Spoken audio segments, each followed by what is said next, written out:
President Trump is announcing a finalized trade deal with China. He says the United States will get magnets and rare earth metals from China and that tariffs on Chinese goods will go to 55%. The president also says the U.S. relationship with China is excellent. ABC News foreign correspondent Britt Clennett joins me from Hong Kong with more on that.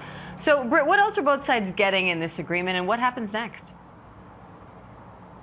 Hi, Diane. Yeah, well, we haven't heard China respond to Trump's comments yet, but it is late in the evening here. China was hoping for an easing of U.S. export controls on semiconductors, AI chips, things like jet engine tech, and it's really unclear at this stage what they actually have agreed to at this point. The president clearly approved it. We haven't heard that she has given the green light after 2 days of very intense talks in London, we believe. What we do know is that the two sides had agreed in principle for the framework for implementing a consensus reached in a phone call between Trump and Xi. That's according to Chinese state media. But it took only a few days for the mood to sour post-Geneva, we have to remember, as the U.S.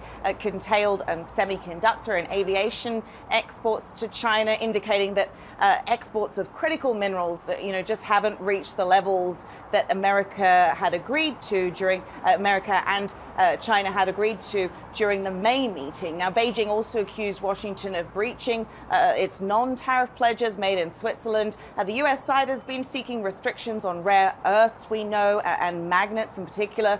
We know that China holds this near monopoly on so-called heat-resistant magnets that are made with those rare earth minerals. That's a crucial component in electric vehicle motors as well as military hardware. That's something both the US and Europe have been recently running low on, partly due to supplies and pledges to Ukraine, as we know. And a reminder, Diane, that these talks come at a critical time for both economies.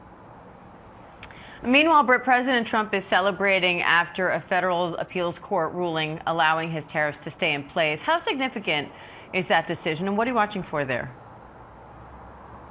Yeah, so it basically means that the president's tariffs can remain in place for now. The federal appeals court ruling that they couldn't take effect while legal challenges play out. So this essentially extends a pause granted shortly after another panel of judges ruled in late May that the import taxes were illegal. Remember, it was April 2nd when Trump unveiled this unprecedented global tariff by imposing import taxes on most of America's trading partners, including its biggest allies. Now, the Trump administration had warned that any interruption to its steep duties could very much undercut the president in terms of negotiations with world leaders. But the administration must still argue the case that the president used his emergency powers in the most appropriate way by doing all of this. And the Trump administration, for its part, has very much indicated that it's willing to fight this all the way up to the Supreme Court, Diane. All right, Britt Clennett in Hong Kong for us. Thank you.